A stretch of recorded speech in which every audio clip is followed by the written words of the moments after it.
نبی کریم صلی اللہ علیہ وسلم کے پاس ایک لڑکی آئی، کہنے لگی یا رسول اللہ صلی اللہ علیہ وسلم میری شادی ہے اور میرے کیا حقوق ہیں، میرے شوہر کے میرے اوپر کیا حقوق ہیں؟ تو نبی کریم صلی اللہ علیہ وسلم نے فرمایا، کیونکہ نکاح نبی کی سنت ہے، ان نکاح من سنتی فمن رغب سنتی فلیس منی، کہ نکاح میری سنت ہے، جس نے اس سے اعراض کیا فلیس منی، وہ مجھ میں سے نہیں ہے۔ تو اللہ کے رسول، میرے شادی ہے، میرے شوہر کے کیا حقوق ہیں؟ آپ علیہ السلام نے فرمایا تمہارے اوپر تمہارے شوہر کے یہ حقوق ہیں کہ اگر اس کے سارے جسم میں زخم ہو اور زخموں میں پیپ پڑ جائے اور تو نے اپنی زبان سے چاٹ کر ادا کرے تب بھی اپنے شوہر کے حقوق ادا نہیں کر سکتی۔ کہتے ہیں کہ جس عورت سے اس کا شوہر راضی ہے اس سے اس کا خدا بھی راضی ہے۔ تو اسی طرح نبی علیہ السلام کے زمانے میں ایک صحابی تھے، وہ جہاد پہ چلے گئے، ان کی بیوی جو تھی، ان کی زوجہ، ان کا والد جو تھا وہ یہودی تھا، وہ بیمار ہو گیا بہت زیادہ۔ تو اب انہوں نے اس زوجہ نے، جو صحابہ کی زوجہ تھی، انہوں نے نبی علیہ السلام سے پوچھا کہ اللہ کے رسول میرے شوہر نہیں ہے موجود، تو کیا میں اپنے والد کو دیکھنے جا سکتی ہوں؟ نبی کریم صلی اللہ علیہ وسلم نے فرمایا کہ تیرے شوہر کی اجازت نہیں تو تم نہیں جا سکتی۔ پھر وقت گزرتا گیا، وہ زیادہ بیمار ہو گیا، پھر اجازت مانگی کہ اللہ کے رسول اب تو وہ مرض موت کے قریب ہے، بالکل اتنا بیمار ہے، اب اجازت؟ حضور نے فرمایا نہیں، تیرے شوہر کی اجازت نہیں جا سکتی۔ یہاں تک کہ پھر انہیں پیغام آ گیا کہ وہ مر چکے ہیں۔ پھر انہوں نے اللہ کے حضور کو پیغام بھیجا، اللہ کے نبی اب تو وہ اس دنیا فانی سے چل بسے، کیا میں ان کا آخری دیدار کر سکتی ہوں؟ تو نبی کریم صلی اللہ علیہ وسلم نے فرمایا نہیں، تیرے شوہر کی اجازت نہیں، تم نہیں جا سکتی۔ وقت گزرتا گیا، جب صحابی واپس آئے تو انہوں نے جب سارا حال واقعہ بیان کیا کہ میرے والد اس طرح بیمار تھے تو میں وہاں نہیں گیا آپ کی اجازت کے بغیر، انہوں نے کہا چلے جانا تھا۔ اب کچھ عرصے کے بعد حضور نے کیا دیکھا خواب میں کہ وہی شخص جو ہے وہ یہودی، وہ جنت کے اندر ہے۔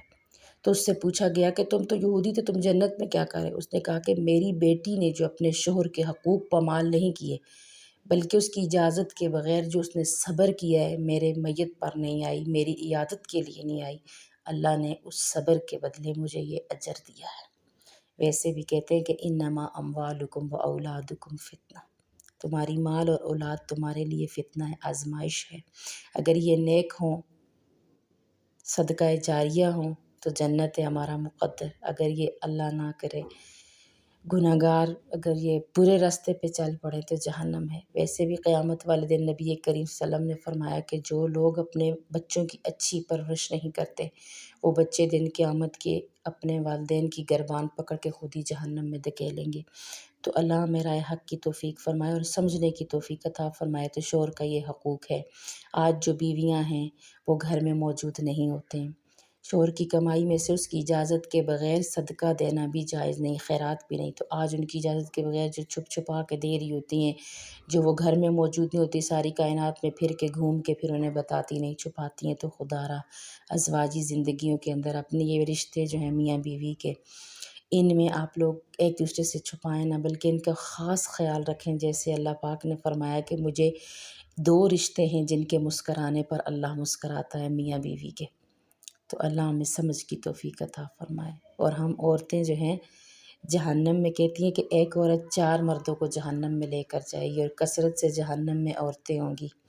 پہلے وہ اپنے باپ کو، کیونکہ اس کا باپ، اس کا ضامن، پھر بھائی، پھر شوہر، پھر بیٹا، یہ 4 بندوں کو جہنم میں عورت لے کر جائے گی۔ اللہ ہمارے مردوں کو بھی سمجھ دے اور ہم عورتوں کو بھی سمجھ دے کہ عورتیں جہنم میں، حضور علیہ السلام جب معراج پر گئے تھے تو عورتوں کو جہنم میں کثرت سے دیکھا تھا۔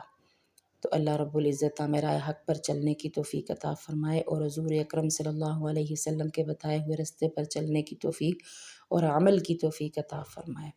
تو وہ راستہ، وہ جہاں بہت مشکل ہے، اگر ہم اس دنیا میں تیاری کر لیں گے تو وہ آسانی ہے۔ ادھر نہ موت ہے، نہ بڑھاپا ہے، نہ غربت ہے، نہ غم ہے، کچھ نہیں ہے، بس خوشی خوشی ہے، جوانی جوانی ہے۔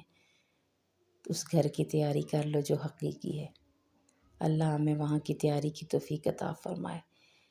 کہتے ہیں نا وہ آثر الحیات الدنیا، جنہوں نے دنیا کی زندگی کو ترجیح دی، فَإِنَّ جَهَنَّمَ هِيَ الْمَأْوَىٰ، بے شک جہنم اسی کا ٹھکانہ ہے۔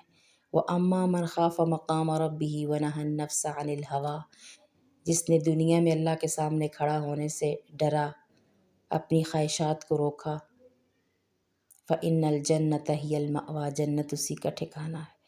اپنی خواہشوں کو روکیں، ہمارے اندر یہ ابھرتی ہوئی جو خواہشیں ہیں ہمیں جہنم میں لے کر جائیں گی۔ اپنے نفس پر قابو رکھیں، اللہ ہمیں اس پر عمل کی توفیق عطا فرمائے۔ جزاک اللہ۔